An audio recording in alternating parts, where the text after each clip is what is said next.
Hello gamers, welcome to Mobile. Today we're doing a voiceover because this footage was recorded when I was in the gym, just basically walking on a treadmill. I wasn't expecting to beat this battle, so I was just using my free tries while exercising. And I know that this is regeneration battle. This is battle 29, by the way.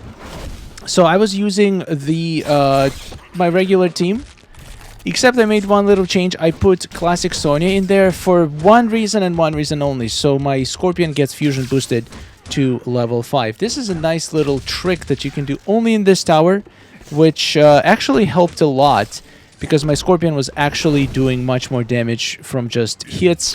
So I knew I could have used Classic Reptile for the poison. I didn't have Joker to apply his juice. But I did have Classic Reptile Fusion 0, but my Reptile wasn't played yet. It was at level 5 or something crazy low like that. So it felt like it was probably not worth it, and I just wanted to stick to this strategy and see if I could do this.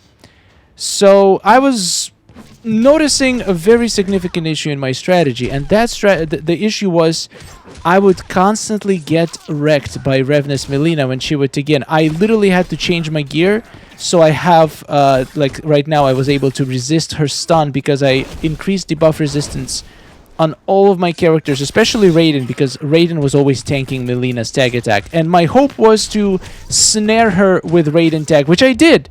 This was a very good attempt. Basically, apply as many fires and dots as possible, and then try to snare them with Raiden's tag attack. I'm relying on luck so much because I don't really have any powerful gears in this account. I don't have any good way to snare people. I don't have any good way to apply consistent dots.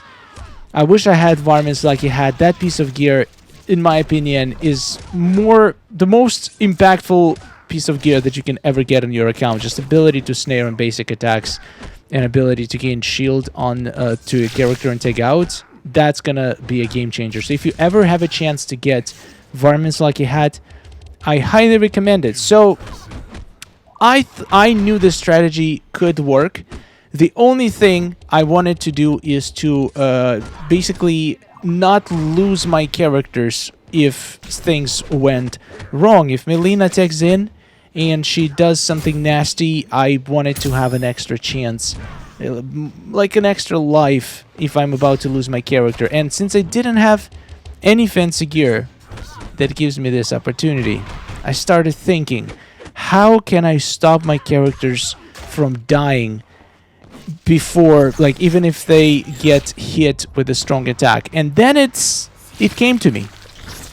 It came to me. The answer is talent tree.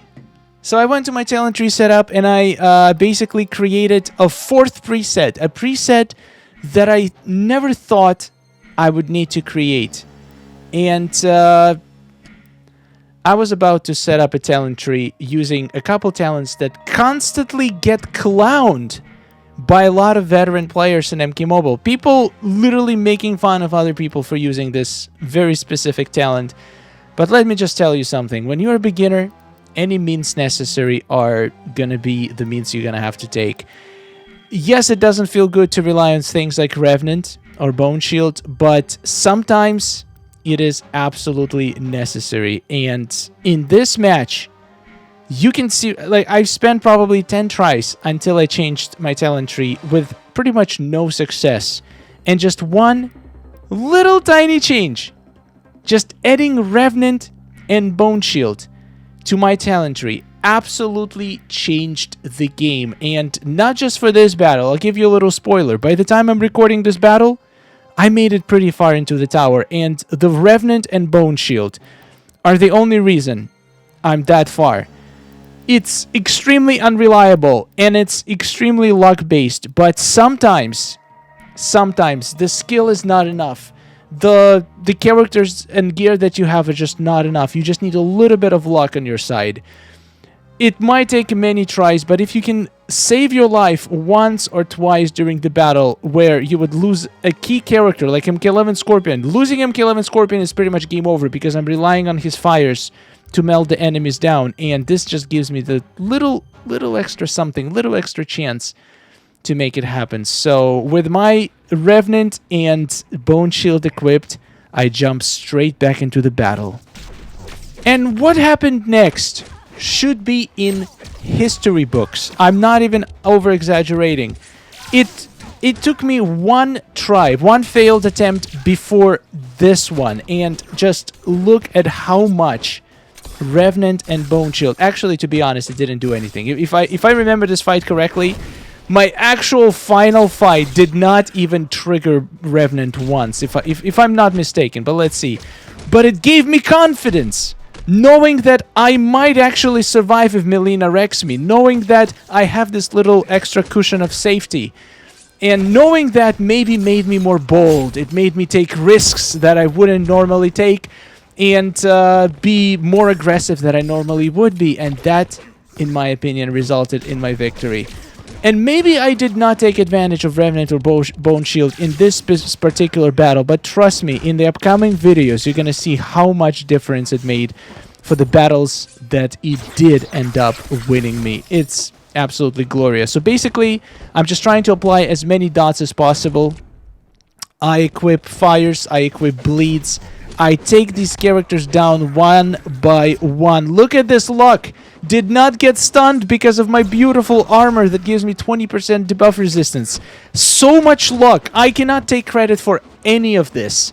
The only part that I did was to put this team together, figure out how to give me the highest chance of winning, but that is still just a chance, and by itself it doesn't mean anything. You need to get luck. If you're playing on a beginner account, luck is going to be half of the battle. Here I'm absolutely getting wrecked. Oh no, okay, Bone Shield did trigger, but it, like, I tagged out, so I didn't really use it, but just being so lucky to not get stunned, to get the cameos when I needed them, to get the dots not resisted, not applied. It's just, everything just combined so beautifully. At this point, I have all of my characters, and I knew that this battle was over for my enemies. I have lots of dots applied. It's just absolutely beautiful, beautiful battle. If you're struggling, my advice to you is to not give up. Do not give up. Just keep refining your strategy. The more times you fail at a certain battle, the more you're gonna learn the patterns. You're gonna learn different little tips, little changes that you can make to your team to make it that bit more effective. And then at one point, when your team is at peak efficiency, and when you get the luck that you need, with everything going right, you're gonna win the battle, and it's going to be all worth it. This is something that crypts will never be able to give us. This is something that is exclusive to towers, being able to just refine your mastery of the game, trying to beat a very difficult battle over and over. And in the end, I am extremely proud of my results. I hope you enjoyed the video, and I hope it was helpful. I'm going to get stuck multiple times in this tower in the future, and I hope I can make it to the end. Thank you so much for watching. Subscribe for more gamers, and I'll see you later.